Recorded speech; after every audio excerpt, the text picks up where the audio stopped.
തദ്ദേശ തെരഞ്ഞെടുപ്പിന് UDF camp സുസജ്ജമെന്ന് KS ശബരിനാഥൻ ന്യൂസ് മലയാളത്തോട്. താഴെ തട്ടിലുള്ള ജനവിഭാഗം UDFന് വോട്ട് ചെയ്ത് ഭരണത്തിലെത്തിക്കും. കോർപ്പറേഷൻ ഭരണം ലഭിക്കാതെ വാർഡ് കൗൺസിലർ മാത്രമായാൽ നിയമസഭാ തെരഞ്ഞെടുപ്പിന് മത്സരിക്കുമോ എന്നുള്ളത് സാങ്കല്പിക ചോദ്യം മാത്രമെന്നും ശബരി പ്രതികരിച്ചു. വിശദാംശങ്ങളുമായി ഹാൻസ് ആണ് ചേരുന്നത്. ഹാൻസ്, എന്തായാലും കവടിയാറിൽ ആ ഒരു തെരഞ്ഞെടുപ്പിന് ശബരി ഒരുങ്ങിയിരിക്കുകയാണ് എന്നുള്ളതാണ്. എന്തായാലും കോർപ്പറേഷൻ തിരിച്ചു പിടിക്കണം എന്നുള്ള ആ ഒരു ലക്ഷ്യത്തോടു കൂടിയാണ് കോൺഗ്രസ് മുന്നോട്ട് പോകുന്നത് എന്നതടക്കമുള്ള കാര്യങ്ങളല്ലേ ഇന്ന് ശബരിനാഥൻ പറഞ്ഞത്. തദ്ദേശ തെരഞ്ഞെടുപ്പിൽ തിരുവനന്തപുരം നഗരസഭയുടെ UDF മേയർ സ്ഥാനാർത്ഥി KS ശബരിനാഥനാണ് ന്യൂസ് മലയാളത്തോടൊപ്പം ചേരുന്നത്. ശബരി, അധികം അഭിനന്ദനങ്ങൾ. ആദ്യഘട്ടത്തിൽ 48 സ്ഥാനാർത്ഥികളെ കോൺഗ്രസ് പ്രഖ്യാപിക്കുന്നു. ശബരി മുന്നിൽ നിന്ന് നയിക്കുമെന്ന് K മുരളീധരൻ പറയുന്നു. അപ്പോൾ ശബരിയാണോ ബ്രാൻഡ് ഐക്കൺ? എന്താണ് ഇലക്ഷൻ സ്ട്രാറ്റജി? ആദ്യത്തെ ഘട്ടത്തിൽ ഈ നഗരത്തിൻ്റെ പരിച്ഛേദമായിട്ടുള്ള ആശാ സമരത്തിൽ പങ്കെടുത്ത ആശാ വർക്കർ മുതൽ ഇവിടെ ടെക്നോ പാർക്കിൽ വർക്ക് ചെയ്ത ടെക്കി മുതൽ പരിണിതപ്രജ്ഞരായിട്ടുള്ള ശ്രീ ജോൺസൺ ജോസഫിനെ പോലെയും പേട്ട അനിൽകുമാറിനെ പോലെയുള്ള മേരി പുഷ്പത്തെ പോലത്തുള്ള മുൻ കൗൺസിലർമാർ ഉൾപ്പെടെ ഞാൻ ഉൾപ്പെടെയുള്ള ആളുകൾ തിരുവനന്തപുരം കോളേജിലെ അധ്യാപിക അടക്കമുള്ള ആളുകൾ മത്സരിക്കുകയാണ്. ഈ ജില്ലയുടെ ഒരു പരിച്ഛേദമാണ്. അപ്പം അത്തരത്തിലുള്ള പാനലിൽ ഞാനും ഭാഗമാണ്. തീർച്ചയായിട്ടും ആ പാനൽ കോൺഗ്രസ് രാഷ്ട്രീയം, UDFൻ്റെ വികസന രാഷ്ട്രീയം പറഞ്ഞുകൊണ്ട് തന്നെ ഈ ജില്ലയെ മുന്നോട്ട് കൊണ്ടുപോകാനുള്ള പരിശ്രമങ്ങളുമായി മുന്നോട്ട് പോകും. ഈ പ്രഖ്യാപനം വന്നതിന് ശേഷം എല്ലാവരിലും കൗതുകമുണർത്തിയ ഒരു കാര്യം, MLA ആയിരുന്നൊരു വ്യക്തി മേയർ സ്ഥാനാർത്ഥിയാവുന്നു, അല്ലെങ്കിൽ ഒരു വാർഡ് മെമ്പറിലേക്ക് പോകുന്നു. അതൊരു പാർട്ടിയുടെ ഒരു തരം താഴ്ത്തലായിട്ട് തോന്നിയിട്ടുണ്ട്? ഒരിക്കലുമില്ല. എന്നെ MLA ആക്കിയത് പാർട്ടിയാണ്. 2 തവണ MLA ആക്കിയത് പാർട്ടിയാണ്. ഒരു തവണ ചെറിയ മാർജിന് തോറ്റപ്പോഴും മത്സരിക്കാൻ അവസരം തന്നത് പാർട്ടിയാണ്.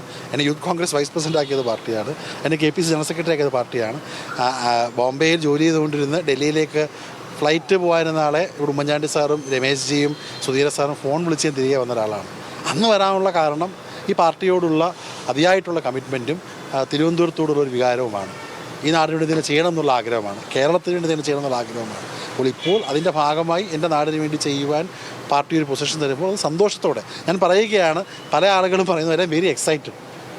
ഞാൻ ഇന്നലെ വരെ കാണാത്തൊരു ചുറുചുറുക്കോടെ എനിക്ക് എൻ്റെ ഉള്ളിൽ ഫീൽ ചെയ്യാൻ പറ്റുന്നത്. നമ്മുടെ വലിയ മാറ്റങ്ങൾ കൊണ്ടുവരാൻ കഴിയും കോൺഗ്രസിലൂടെ, UDFിലൂടെ.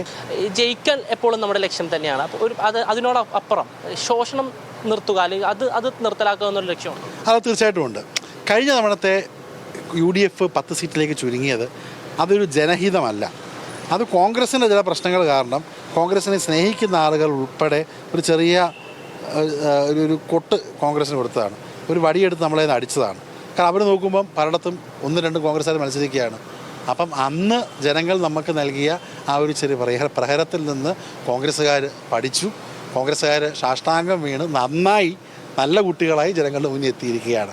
നമ്മൾ പരീക്ഷയ്ക്ക് മുമ്പ് തന്നെ 1ാം ഘട്ട ലിസ്റ്റ് കൊണ്ടുവന്നു.